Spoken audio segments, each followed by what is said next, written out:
Sejam muito bem-vindos ao primeiro episódio do Foro Aberto. Aqui, o direito não se limita às formalidades da lei nem ao juridiquês das petições. Esse é o espaço de troca, conversas, provocações, onde a gente discute o que nem sempre cabe no despacho, mas faz toda a diferença na prática. Eu sou Vitória Matos, advogada com atuação em contencioso civil e especialista em gestão em business law. Este ano, dei início a um projeto de redação jurídica voltado à capacitação de outros advogados que desejam escrever de forma mais clara e persuasiva. Se quiser acompanhar um pouco mais desse trabalho, me acompanha no Instagram, @VitoriaMatosADV. O Foro Aberto nasce como uma extensão dessa iniciativa, um espaço de conversas práticas reais com profissionais que vivem o direito, com prazos, decisões difíceis, escrita sob pressão e muitas vezes pouco tempo para pensar. E para estrear essa conversa, a gente começa com um tema que diz muito do espírito desse podcast. A caneta é compartilhada. A redação jurídica como produto de parceria entre o interno e o externo. Hoje vamos falar sobre a coautoria de peças, o papel estratégico dos jurídicos e como a escrita pode e deve refletir os interesses da empresa muito além do tecnicismo. E para essa estreia, eu recebo uma convidada especial que, além de amiga, é uma referência na atuação corporativa, Bianca Dávila. Puxa a cadeira, abre o foro e vem com a gente. Bom, inicialmente, eu gostaria de agradecer pelo convite, dizer que estou muito feliz de estar aqui com você hoje, está sendo um prazer enorme. Bia, para quem está ouvindo a gente, conta um pouquinho da sua trajetória no direito, onde você atua hoje e como você definiria o seu papel no jurídico interno. Bom, pessoal, para quem não me conhece, meu nome é Bianca Dávila, eu sou advogada há 6 anos. Desses 6 anos, eu trabalhei o primeiro ano em um importante escritório de advocacia daqui de Salvador, e os últimos 5 anos eu tenho atuado mesmo no contexto de um jurídico interno, né? Então, trabalhei, tive a oportunidade de trabalhar com direito civil, e dentro desse contexto, com o direito do consumidor, com o direito imobiliário e recentemente também tenho me debruçado aí com o direito tributário. Atualmente eu trabalho, em um grupo empresarial, com ações de baixa, média e alta complexidade, uma carteira ali de quase 1.000 processos, e tanto os cíveis quanto tributários, né? Na sua maioria, a empresa atua realmente ali no polo, figura no polo passivo, além das ações ali de polo ativo envolvendo recuperação de crédito. No contexto das atividades do jurídico interno, das minhas demandas, estão basicamente a gestão propriamente dita, dos processos, de toda a carteira processual do cível e tributário. A gestão também, gerir os contratos, os contratos que são formalizados ali no jurídico, então os contratos de prestação de serviço, dos próprios escritórios terceirizados, como também de assistente técnico, calculista, o faturamento desses contratos, dar apoio também a outros setores da empresa que tenham dúvidas, demandem ali com o jurídico, se comuniquem com o jurídico, além, é claro, da validação de todos os prazos e peças processuais elaboradas pelo escritório terceirizado, pelos escritórios, além, é claro, dos alinhamentos de estratégia ali, sempre prezando pelo melhor interesse da empresa. E como você definiria, na prática, o papel do jurídico interno na construção de uma peça processual? Bom, Vi, boa pergunta.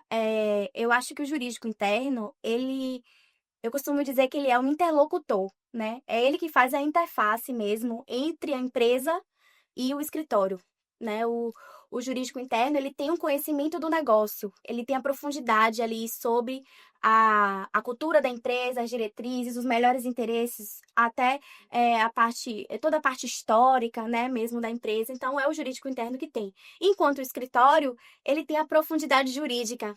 Então, é um caminho mesmo de mãos dadas que precisa ser percorrido, né, para que sempre seja prevalecido ali o melhor interesse da empresa. Bia, e me conta um pouquinho, existe mesmo essa coautoria entre o jurídico interno e o escritório, ou você ainda percebe uma certa resistência por parte de alguns escritórios de aceitar ajustes, revisões? Existe sim, mas por vezes acontece também de haver alguma resistência, né? Muitas vezes porque o escritório está acostumado a trabalhar ali de forma autônoma, né? Por tradição. Ou por ter um próprio estilo de escrita, né, e não aceitar ajustes ou que reformule e tudo mais? Perfeito, exatamente isso. Eu acho que quando cria-se a consciência, de que o trabalho em equipe, é um trabalho, é uma via de mão dupla, eu acho que tudo flui, o trabalho flui de ambos os lados e se preserva mesmo o interesse global ali, a estratégia global que é de interesse da empresa, né.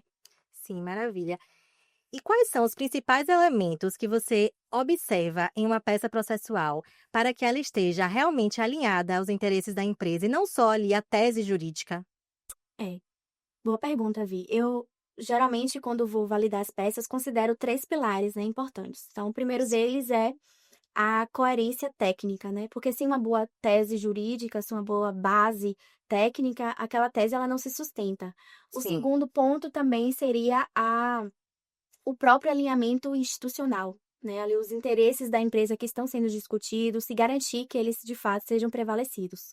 E o terceiro ponto é realmente a linguagem estratégica, né, é prezar para que aquela comunicação seja feita de forma clara, assertiva e objetiva, né. Então recentemente aconteceu uma situação, bem prática, né, relacionada a isso, que foi uma minuta que chegou para o jurídico, ela estava tecnicamente perfeita, porém, ao mesmo tempo, muito prolixa, Sim. né.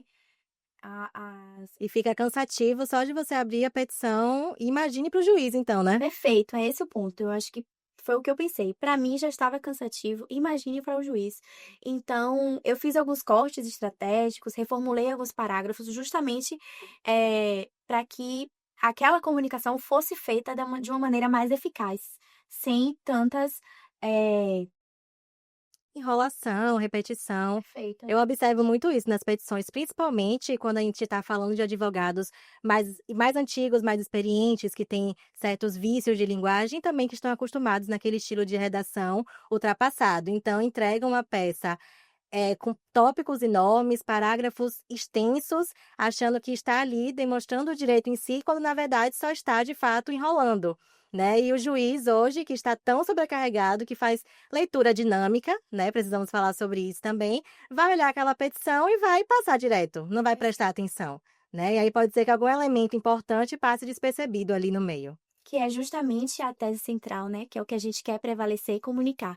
Então é exatamente esse olhar que a gente precisa ter. E aqui eu não estou falando também, Vi, de estilo de escrita, tá? Porque eu acredito que cada um tem o seu modo de escrever, formatar uma peça. Eu acho que isso aí não é da minha alçada, né, revisar quando eu recebo uma minuta do escritório, mas sim focar no que de fato importa, que é a tese central, que global ali que está sendo discutida e o interesse do negócio da empresa, né. Maravilha. O papel da revisão. Na verdade, a revisão feita pelo jurídico interno costuma ser visto por alguns escritórios como uma fiscalização. Na sua visão, o que realmente essa revisão representa? A revisão do jurídico interno não é fiscalização, o jurídico não está ali para fiscalizar o escritório, né, ele está ali para trabalhar em conjunto, para construir em conjunto. É uma parceria, né? Perfe Sempre. Exatamente. Então, claro que há momentos que a gente vai precisar fazer cortes e ajustes, como eu disse, mas, o objetivo central é garantir que o interesse da empresa esteja prevalecido, né. Como eu falei, o escritório ele não tem essa profundidade, né, relacionada ao negócio do cliente, Sim. né. Então, o jurídico ele tem que ter esse papel, ali no contexto do contencioso, principalmente na validação de peças, né, que faz parte aí do dia a dia. E querendo ou não, quando a gente está falando de defender uma empresa, é o nome da empresa que está sendo ali visto pelo juiz, pelo judiciário, e às vezes, falar da empresa em um contexto, negativo, pode prejudicar a visão dela perante os juízes, perante o judiciário e prejudicar inclusive outras ações. Exatamente. Eu já vivi uma situação assim, semelhante, que uma peça chegou pra gente e houve ali um certo reconhecimento da falha da empresa e da forma como foi construída, aquela peça ela poderia ser usada como prova, como precedente, né, justamente para Sim. outras ações, para outros casos semelhantes que envolvesse ali a mesma matéria. Então é esse cuidado que a gente precisa ter, na rotina aí do jurídico interno. E me diz uma coisa, na sua visão, o que diferencia um escritório bom tecnicamente de um parceiro estratégico? Quais são as soft skills que para você fazem diferença? Bom, Vi, boa pergunta. Eu acho que um escritório bom tecnicamente, ele entrega ali peças bem feitas, né, alinhadas com a técnica. Sim. Mas um escritório que é um parceiro estratégico, ele vai além, né? Ele se atenta à profundidade, né, do caso, ele busca entender o negócio, ele se coloca numa posição de realmente de parceria, né, de realmente uma parceria. É importante também nós, enquanto advogados, né, hoje eu atuo em um escritório onde a maioria das ações em que eu atuo é na defesa de empresas. Então é importante a gente conhecer a cultura da empresa, a forma como aquela empresa gosta de se posicionar, né, perante o judiciário, perante os consumidores, enfim. Então, eu acredito também, né, enquanto advogada, que essa parceria é o caminho para que a gente construa uma relação estratégica de fato e que esteja 100% alinhada com os reais interesses da empresa. Exatamente, é o grande ponto, né, ser um parceiro estratégico é garantir que os valores da empresa, né, as responsabilidades da empresa estejam realmente alinhadas, né. Então, nesse sentido, realmente, é avaliar os riscos, é se antecipar, né. Então, já pegando o gancho aí com o seu questionamento das soft skills, eu acho que, de fato, a comunicação, né, a Sim. comunicação clara, né, Não, às vezes acontece também, né, a gente vive em uma sobrecarga de prazos, então, por exemplo, perder um prazo, teve alguma falha processual, comunicar, né, ser claro com o cliente, não ter medo, não esconder. Eu acho que isso também é o caminho para se construir uma relação, de confiança, né, de segurança, onde ambos os lados vão estar se sentindo seguro e bem naquela relação. perfeito, é exatamente esse o ponto. Eh Eu acho que o parceiro estratégico, quando ele, se antecipa, quando ele se coloca no lugar de colaborar, e aqui, a parceria dá certo, não tem jeito, né. Então não só se restringir, né, ao e-mail, que é geralmente a Sim. modalidade mais fácil de comunicação e usual, né, mas também ligações, WhatsApp, Criar uma conexão, né? conexão maior, reduzir mesmo esse afastamento e buscar, resolver em conjunto. E se você pudesse deixar uma dica rápida para os advogados externos que querem construir uma relação mais fluida com o jurídico interno, qual seria? Se comuniquem, né, com o jurídico interno, né, se coloquem como parte do time, né, e Não trabalhem só em como equipe. pessoas externas, né? Exatamente, se aproximem do jurídico. Eu acho que o escritório hoje que se coloca não só como parceiro, mas como parte do negócio, ele sai na frente, né, ele se destaca, ele consegue inclusive, prospectar ali novos contratos a partir desse tipo de postura, né. Então esse tipo de condução é relevante para a empresa. Ou É, seja, acima de tudo, comunicação. exatamente, comunicação. Para você, na sua opinião, quais são as maiores dificuldades que o jurídico interno enfrenta com relação aos escritórios? Bom, Vi, eu acredito que as principais dificuldades são de fato a comunicação de dados, né? O jurídico interno, ele precisa, para além de uma elaboração de uma boa tese jurídica, de uma boa peça processual, também de dados, contundentes, que Relatórios, reflitam né? a realidade, exatamente, que reflitam ali a realidade do contencioso da empresa, né. Então, relatórios de contingência bem estruturados, né, com informações que sejam relevantes e interessantes para a empresa e que também, não só, estejam ali postas, né, mas também que se comuniquem de forma facilitada, porque aquele relatório, aquele banco de dados ali, ele tem uma serventia não só para o jurídico, ele vai atingir outros setores da empresa. Então, essa comunicação assertiva e objetiva também no contexto, da elaboração de relatórios, né, na comunicação desses dados é bem importante. Sim. E principalmente considerando, né, que no contencioso a gente tem hoje cada vez mais um volume de processos absurdo. Então, pensar estrategicamente não só no processo que tem um alto valor, que tem um impacto relevante para a empresa, mas também nos casos de que se repetem, que ali Há em anos, lote. né? Perfeito, que ali em lote, eles acabam também sendo, tendo um impacto maior para a empresa e também são considerados estratégicos, entendeu? A partir disso. É legal Sim, você ganhar um processo, mas ganhar em lote é melhor ainda. com certeza. Então, eu acho que o processo judicial, ele também precisa ser, na realidade, uma ele precisa ser uma válvula de melhoria para a empresa, né? A empresa precisa enxergar o processo como uma oportunidade de realmente enxergar as falhas no negócio, né? Seja qual for o setor, seja fornecimento de produtos, na prestação de serviços, seja qual for o segmento da empresa, ela precisa olhar aquele processo como uma oportunidade de melhoria. E é aí que vem a estratégia, porque a partir disso ela consegue agir preventivamente.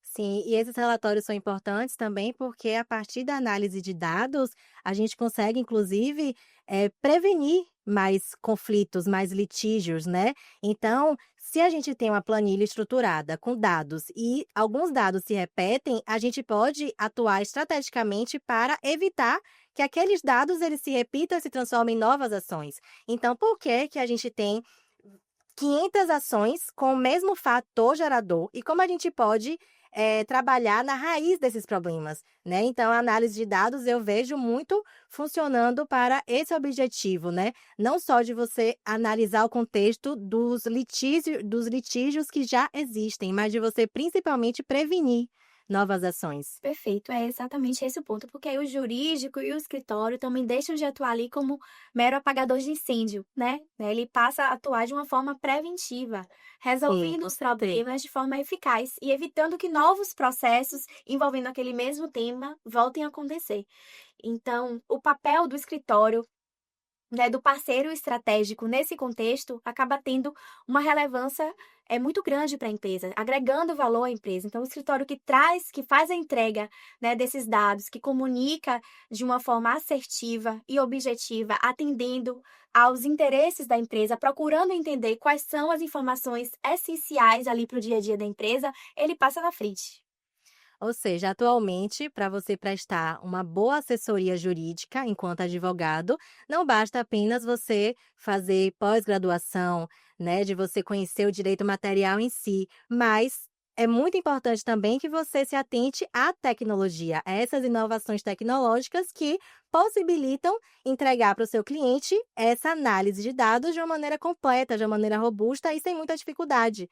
Perfeito, é exatamente isso, enxergar para além somente, né, das teses jurídicas, né, mas buscar oportunidades mesmo de, eh, evitar maiores custos para a empresa, né.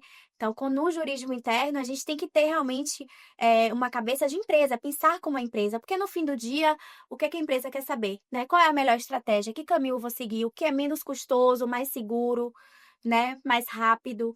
Então, é Sim. ter esse pensamento. Então, a partir disso, o escritório ele acaba também tendo uma relevância maior quando ele se coloca não só como um parceiro, mas como parte do negócio. Com Eu acho que é certeza. esse o grande ponto. Bia, gostaria de te agradecer por ter estado aqui com a gente hoje e compartilhado tanto conteúdo valioso e principalmente tanta vivência prática. Eu quem agradeço, Vi, mais uma vez, né, pelo convite. Desejo aí muito boa sorte na sua caminhada. E para você que ouviu até aqui, esse foi o primeiro episódio do Foro Aberto. Se essa conversa fez sentido para você, curte, comenta, compartilha com o time jurídico e principalmente não deixa de acompanhar os próximos episódios. Toda semana a gente volta com novos episódios e novas vozes. Até a próxima!